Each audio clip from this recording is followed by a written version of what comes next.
si President Duterte at yung buong pamilya ngayon. Si Risa Ontiveros is a female version of a Sonny Ay, grabe. Yun ang pinakamatinding pitik doon. sa kanilang mga sinasabi. Hindi ko lang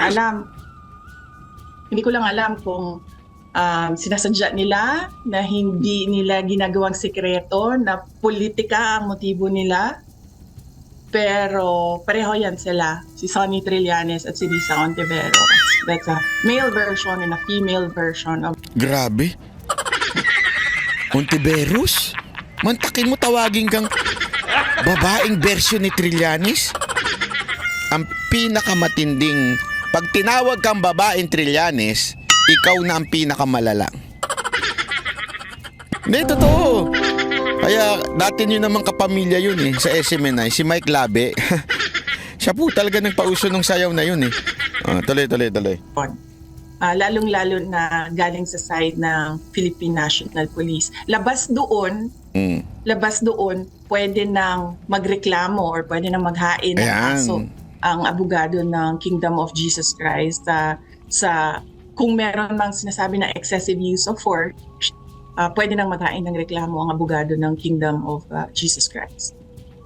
Thank you po, ma'am. Last two pahabol na questions, ma'am. Regarding lang po dun sa sinabi ni Senator Risa Hontiveros na as long nandyan po kayo sa posisyon, may threat po, may banta po ng mga Duterte. Oh, yes. Oh, that is an example of sinabi ko kasi sa inyo kanina na let me use the word of former President Rodrigo Duterte na obsessed yung mga politiko na pabagsakin ang mga Duterte at naririnig natin sa kanila ngayon, hindi naman nila tinatago. Sinasabi nila publicly.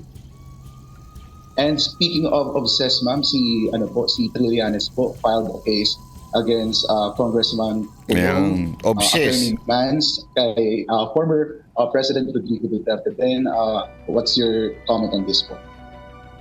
I cannot speak for Congressman Paulo Duterte, no? I cannot speak for Congressman Paulo Duterte. I cannot speak for my husband, Vance Carpio. Meron naman silang mga sariling statements ata nila. Pero si former Senator Trillanes, dati pa naman siya, nakikita na ninyo, is always after the Duterte, 2016 pa lang. So nakita ninyo na politika yan lahat. Wala na yan siyang ibang motibo, kundi politika lang. Klaro naman yan, nung nakita niya na mananalo na si Pangulong Duterte noong 2016, ay hinabol na niya si President Duterte at yung buong pamilya ngayon. Si Risa Ontiveros is a female version of a Sonny Ay, grabe. Yun ang pinakamatinding pitik doon. Parang natulala yung nagtanong kasi si Trillanes daw, matagal naman na yan. Mula nung tinanggihan ni Pangulong Duterte na maging Vice President niya yon. Kasi tandaan niyo, di ba sinabi ni Pangulong Duterte, lumapit sa akin yan. May picture pa nga yan Lumapit sa akin yan at saka nag-a-apply na siya maging Vice President ko. Tapos tinanggihan ko. Nung tinanggihan ko, ayan, nagsimula na ho siyang magsalita ng kung ano-ano. So natural lang daw, normal na matagal na silang binabanatan niya ni Trillanes. Hanggang ngayon, paulit-ulit hindi makapag-move on. Sabi nga parang jowang hindi makapag-move on. Putang, sabi ko na nga ba mga ganyan-ganyan. Alam mo, eto payo ko lang sa mga mga ex. May ex ka talaga nalalaman, parang hindi, payo ko lang sa mga ex, Pag sinabi ng ex, ang ibig sabihin ng ex, X ka na. X na, tanggapin mo na lang yun. Ibig sabihin may ibang mahal na. Huwag na tayong pabalik-balik pa, paulit-ulit pa, may mga uling hirit pa. X na nga Move on ka na kasi nag-move on na yung tao, di ba? Huwag na yung hanggang ngayon naghahabol ka pa. Hanggang ngayon mainit pa rin ang ulo mo pag nakikita mong maligaya na siya sa iba. Oh, di ba? X na eh. X ka na. Ibig sabihin ng X, exit na. Di ba? Ganun po Ganun po yung... yun, sabi nito isa. Hindi po X si Trillanes. Busted po siya. Ay, mas malala yun. Pag busted ka, ay wala na. Ang tawag doon, tanggap-tanggap din pag may time. Di ba? Tanggap-tanggap din pag may time. Pag binasted ka na, ibig sabihin nun, in the first place, ayaw sa'yo. Ibig sabihin nun, talagang pinandirian ka. Oh. Hindi, ako, sa tingin ko talaga to si Trillanes, kaya ganito yan. Hindi, alam mo, si Trillanes kaya ganyan yan. Kasi ano siya, para bagang, ganun, tinanggihan mo ko. So, parang inilagay niya ng misyon sa buhay niya na guluhin ng mga Duterte. Mission niya na sa buhay yan eh. Hanggang dala niya na yan hanggang sa huling hininga niya na guluhin ng mga Duterte, sirain ng mga Duterte, ang lahat ng kaalyado niya. Pastor Kibuloy, si Banatbay, sinama pa. Ikaw naman Trillanes, pati ko sinama mo. Wala naman ako, bakit pati ko sinasama mo sa mga ganyan mo? Alam mo, tuwing nalalaman ng mga tao na may demanda ikaw sa akin, nagtataka sila eh. Sabi, pati ba naman ikaw dinimanda? Sabi ko, hindi ko rin maintindihan eh. Medyo iba na talaga ang isip nito ni Trillanes. Medyo ano na talaga. Oh, tapos kaya ganyan niya si Trillanes. Pero ang pinakamalupit dito, ang pinakamatinding masasabi nating pang-iinsulto dito ay yung tawaging kang babaeng Trillanes. Pag ikaw tinawag na babaeng Trillanes, hindi. Pag tinawag kang babaeng Trillanes, ikaw na ang pinakamalala. Hindi, yun ang talaga. Oh. Tanungin ko kayo mga kababaihan, gusto nyo bang tawagin ko kayong babaeng Trillanes? Anong definisyon ng babaeng Trillanes? Hindi. Oh, di ba? Kayo ang ibig sabihin nun? Kayo ang pinaka-toxic na jowa sa mundong ito, di ba? Oh, yun ang totoo. Gago! Hindi, sino dito Tatanong ko lang tanong lang to. Jay Guevara, wag ka na sumagot Jay Guevara, wag ka na sumagot, baka mapahama ka. Tanong ko sa inyo, sino dito nagkaroon na ng toxic na jowa? Oh, ayan, sige nga. Oh. Sino na dito nagkaroon ng toxic na jowa? Yung tipong bago pa lang kayo, sabihin kayo pa lang, kakasagot mo pa lang, no, di ba? Grabe na, ang dami niya ng daladalang problema sa buhay. Yung lahat ng baggage niya doon sa nakaraan niya, mula sa pamilya niya, mula sa ex niya, binitbit niya at dilala niya sa'yo. Tapos, kayo ngayon, naging toxic na relationship nyo. Parang yung isang athlete. Oh! Walang ganon! Patang ganon! Gago! Wag ganon, Banatbay. Hindi. Sa totoo lang. Gusto nyo pag-usapan natin ng konti yan? Gusto nyo? Ay, wag na kayo mga chismoso kayo Pero ito lang Pag kayo meron na kayong toxic na jowa o ang girlfriend o boyfriend, tandaan nyo to girlfriend or boyfriend, yan ay katuwang mo sa iyong misyon sa buhay. Tandaan mo yan. Hindi yan ibinigay sa iyo ng Diyos para maging pabigat sa buhay. Huwag niyong kakalimutan ng prinsipyo ni Adan at ni Eva. Sabi ng Panginoon, tandaan niyo ito it is not good for a man to be alone. Yun ang sinabi ng Diyos. Di ba? Hindi sinabi ng Diyos na kailangan mo ng libangan. Hindi ganon. It is not good for man to be alone. Tandaan ninyo, there was relationship first. Tapos may inutos muna kay Adan tungkol dun sa paradise. Then, hindi naman na-realize, parang inisip ng Panginoon, it is not good for a man to be alone. Ano ibig sabihin nun? Kailangan niya ng katuwang sa buhay. Kasama, ka-partner. Kaya nga dapat ang right term ng jowa, girlfriend o boyfriend is to have a partner. Partner in your mission in life, in your purpose in life. pag hindi na nakakatulong yan, tulak nyo na sa bang. Hindi, biro lang. Walang ganon, wag ganon. Gago! Pag hindi nakakatulong na yan sa buhay, iwan nyo na yan. Ha? Dapat yung nakakatulong. Nakakatulong sa pamilya, nakakatulong sa gawain sa trabaho, nakakatulong. Pag nakaka-toxic na,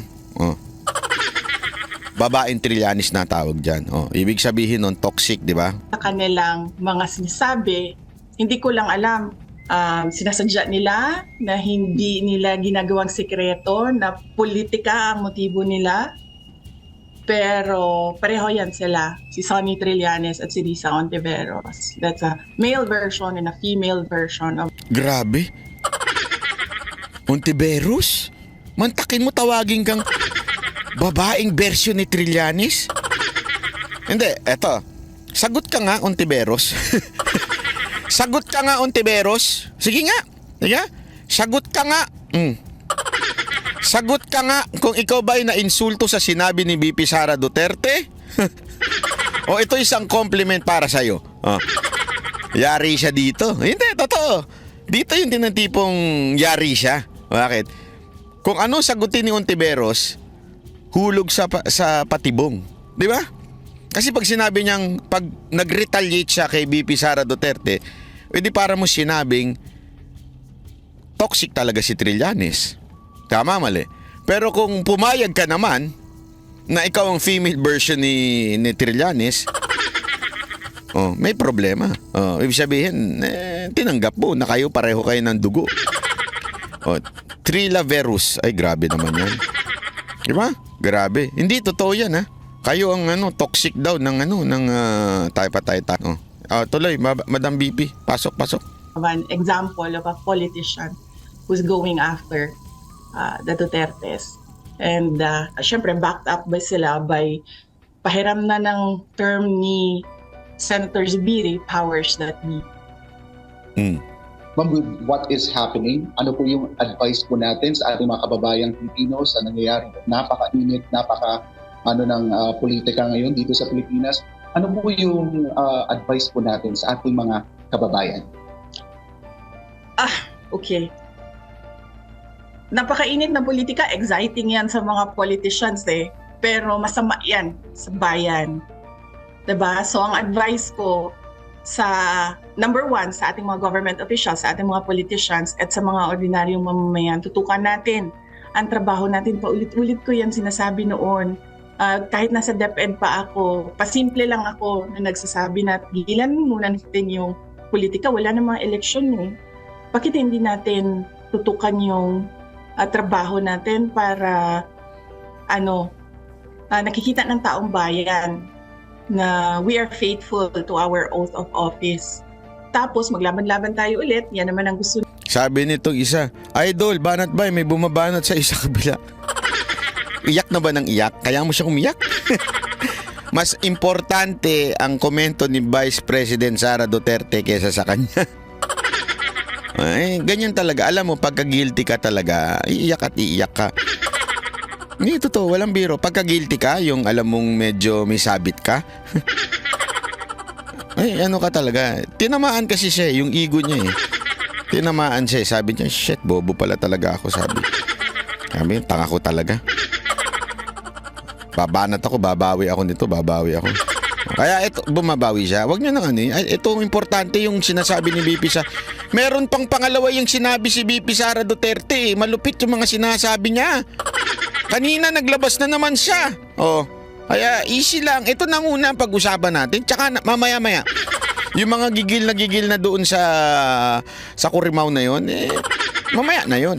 Mas importante si BP Sara ang pag-usapan natin.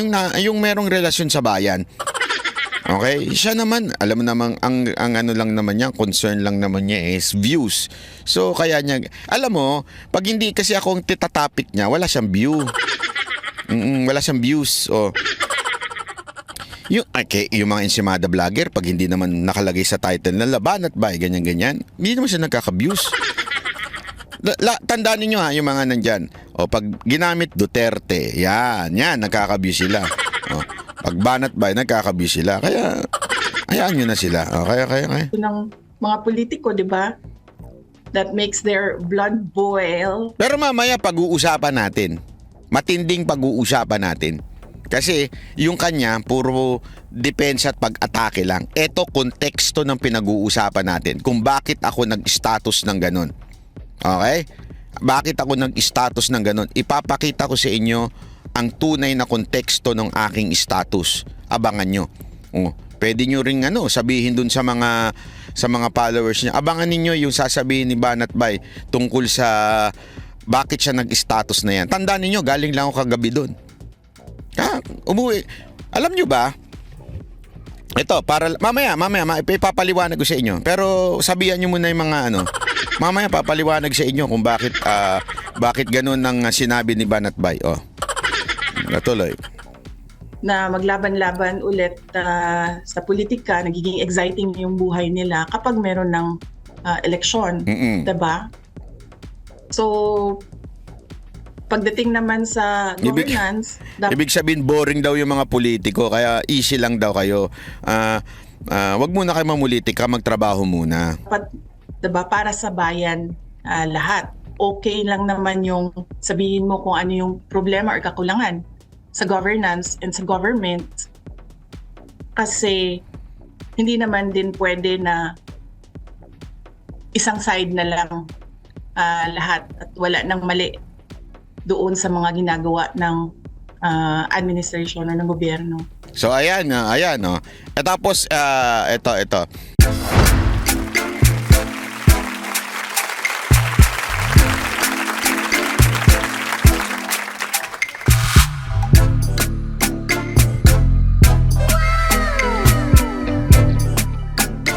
The next performance will start momentarily.